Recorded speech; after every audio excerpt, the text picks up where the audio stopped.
लड़का माई के दरबार में गइल बा, माई के बखान करता। लड़का कहता कि हे माई तहर बखान कितना करी, जितना करी उतने कम बा।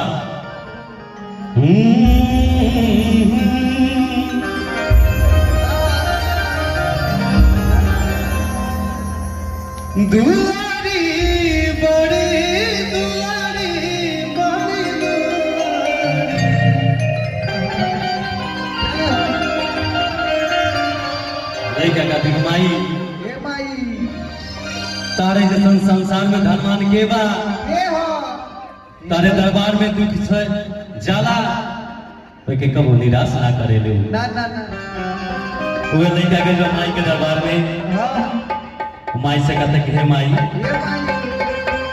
कि दुलारी बड़ी दुलारी बड़ी दुलारी सबका से होई सुकरार भवानी मैया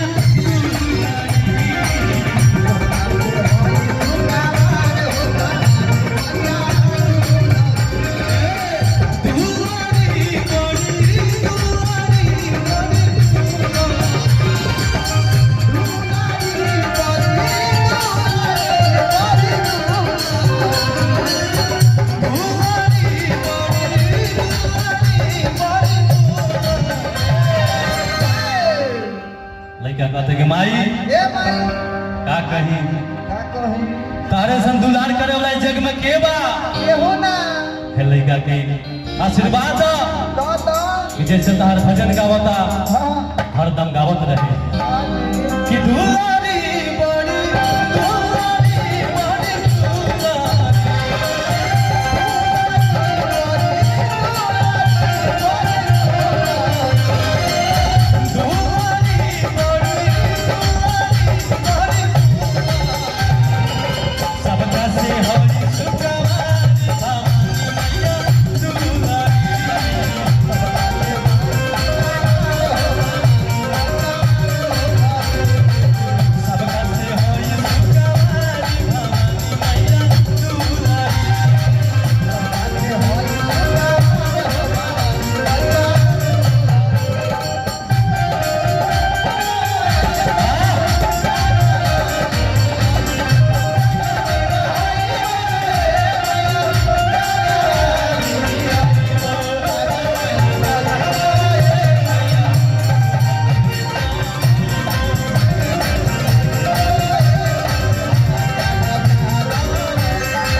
साउंड का नाम है भैया साउंड के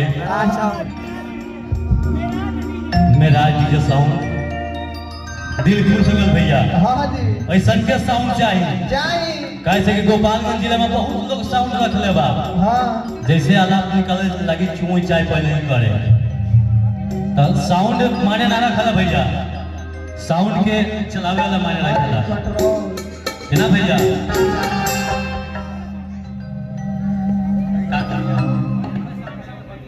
अच्छा लड़का कहते कि माई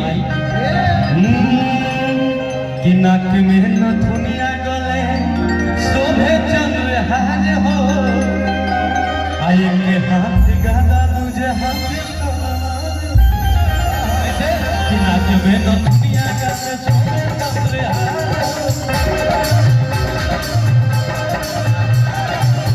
एक हाथ गादा तुझे हाथ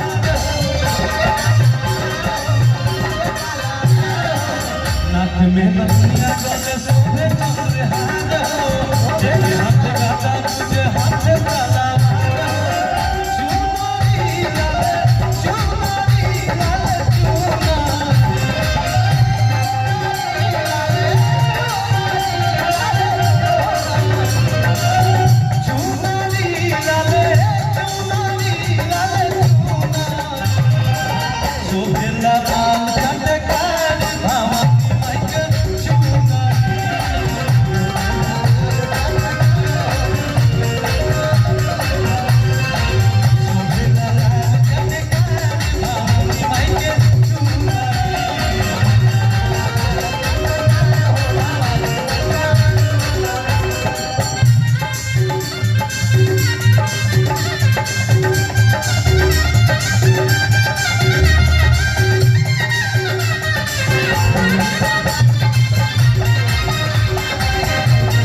देखी माई के रूप में इतना गुण बा कि माई के चेहरा देखे खातिर सभी देवता लोग तरसता, सभी गुहार करता कि देखे खातिर तरसला देवता के मन हो,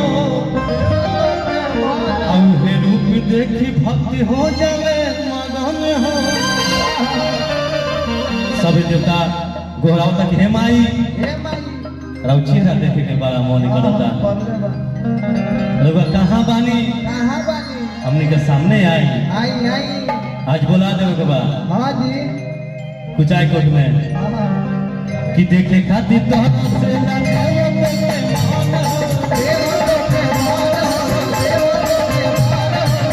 उहे रूप देखी सबे हो जाला मगन हो।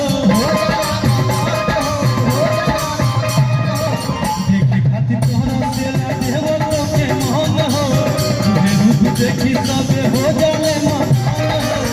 सुनारी गोरी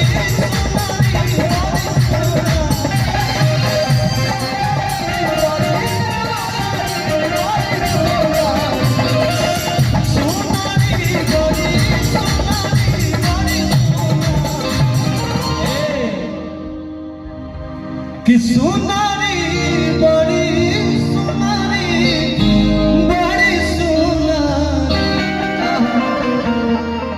कि माई के लाल चटकार लगला बड़ी सुनारी।